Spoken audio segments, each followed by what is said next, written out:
My name is Ian and welcome to Planted. In this video I'm going to show you how I solved an ongoing problem, and that is of trying to add plants to a step arrangement. This is my front door. I've got steps going down this way and steps going down that way. And typically you take a pot that would easily fit on the step and you put your plants in it. But once we get into the summer, this is just not enough soil volume to support plant growth. Plants will dry out and they'll die, and you'll be very, very disappointed. So for my application, I made my own container. This is made out of high density polyethylene. It doesn't twist, it doesn't rot, it will not distort. It's very, very stable.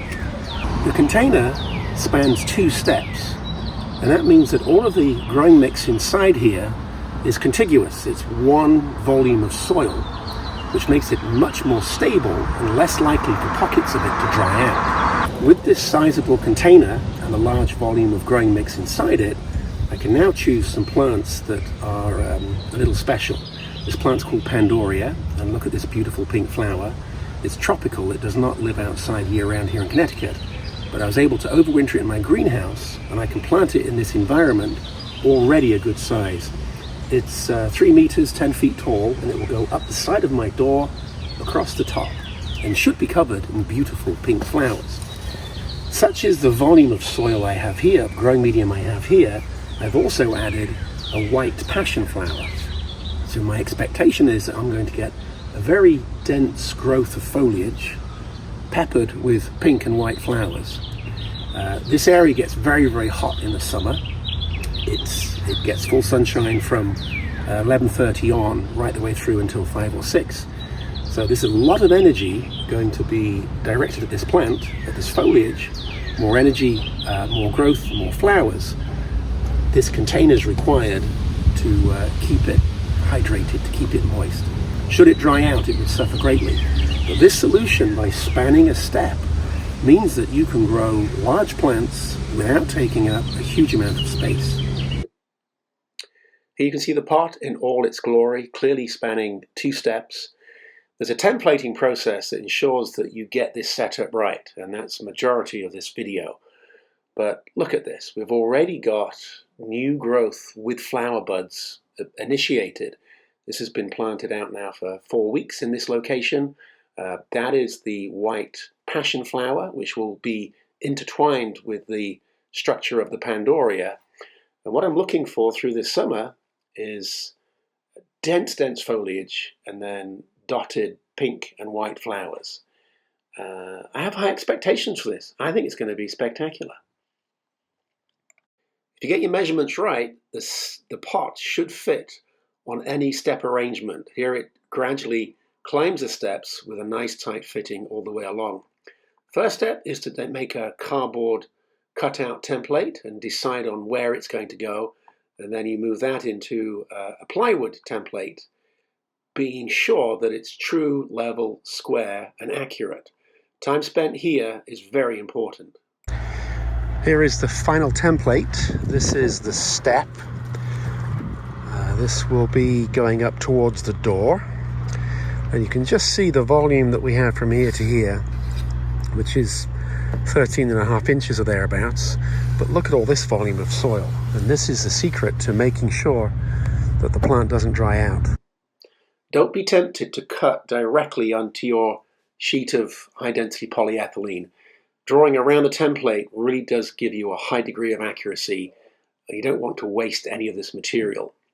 And here we have the finished unit. All the faces are nicely tight with a very high degree of accuracy.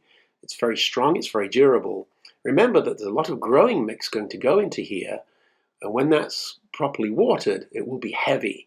So we need this structure to be very, very strong. Now there's a watering trick we can do here. Rather than drilling holes in the bottom, we can actually come 2 inches up, then drill 2 1-inch holes. And you'll see me add gravel to this later. What this means is that water can be added to the container. It'll go down to the very bottom, but the bottom 2 inches will hold water, and that will help make sure that the growing medium is always moist. And here we are adding a little bit of silicone sealer to all the joints. We don't want water seeping out and the whole rooting mass having excess points for it to drain. We want water to go out the bottom, we want it to stay in the container, and we also want the plants to have easy access to it. Having grown beautiful plants in the Pandorea and the passion flower, and having bothered to make this very attractive, very effective planting container, don't skimp on your growing mix. I'm a big fan of slow release fertilizer, and what I've done here is I've got some potting mix, I've added slow release fertilizer to it, and I'm also going to add garden soil, and the percentage is about 20%. That garden soil has a wonderful effect of allowing the growing mix to stay open with oxygen. It will also rehydrate very, very easily, and it will also drain. So it takes away some of the guesswork of typical potting mixes. And here I am bothering to blend it before it goes into the container. I'm adding water to it. I added the slow release fertilizer. I also added vermiculite, not much, just a little bit. And the mix that we've got here really can support the growth rate that I expect to get from these plants. And you might think that I'm belaboring the point, but all of this is contingent on all things working: the right size plant, the right size pot, and a really good growing mix. All three of these elements are required for the success I expect to have. It's time to start planting, and you need to put your pot in a place where it can stay, because it's going to get heavy. So I've moved my pot back into my greenhouse. Here you can see me adding the gravel, and this will act as a wick. We'll put our growing mix on top of this, and water will be sucked up from the bottom 2 inches and made available to the plant. It's really important that you do this. You need to make sure that the gravel covers these 2 holes, and that's where excess water can readily weep out and the plant won't be waterlogged. There's no way around this. Planting large pots, particularly vines with a large amount of growth high up, is awkward. It's not easy. You need to get your act together and have space and have all the ingredients that you need nearby, so that when that plant gets picked up and put in the pot, it's a one-time deal. You're not scratching around and trying to make adjustments. So here I am filling the pot full of the mix that we just made. This is that soil, potting mix, and fertilizer. And it's surprising how much volume is available to the plant. I put a lot of soil in there. But what you want to do is get your plant in the pot first time. Get it set at the correct height, and then very carefully go into all those corners and start adding backfill. You need to make sure that your round pot has got growing mix on all sides, because that will help the plant put out roots and take in more nutrients very, very easily. This is the trick I've done for years, where I've taken my white passion flower out of its pot. I've used that pot as a guide, do all my fill, take the pot out, and then I put my white wisteria in its place, my white passion flower in its place. And there you have it. There's our finished pot. We're going to add a little bit of water. The plant was put into the pot about 4 weeks prior to this coming out into my garden. So it's had a chance to get used to its situation. I know it's put out more roots, but getting it here really is probably the hardest part of all, because it's very, very heavy. If you have extra people, that's definitely something worth considering. But I was very able to get this from the back of my truck onto the steps, and now you can see me just taking one step at a time to put it in place. I knew I could have left it like this and had it a little bit higher, but I wanted it to be a little more discreet. So just by dropping it down one step, it's not quite significant. It's not taking up, I know it takes up the same physical space, but it doesn't block the door. That worked out very, very well. I have my cane in the pot with my vine tied to it, and all the time trying to be very, very careful not to break any branches. Then it's time to start putting in screws and training this plant.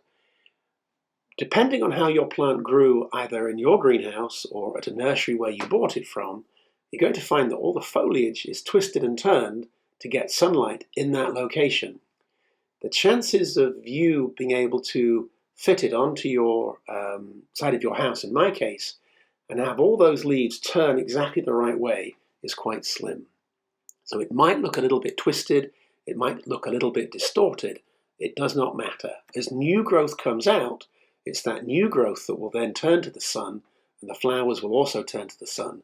So you've got probably 4 weeks of it looking a little bit, what shall I call it, slight. There isn't the significant foliage that we would like to see, but it really doesn't matter. It's going to be just fine. Take your time, add screws, add garden twine to tie your branches to your screws. Don't rely on just 2 or 3 screws, put in 5 or 6 or 7 or 8. Carefully unwind it and get it where you want it, and it will look beautiful. I can't wait to see how this is going to grow. We put time into building a really nice stepped pot. We've got really good growing mix with fertilizer, and we've got 2 really choice plants on a very, very prominent location. It should be fabulous. Bye for now.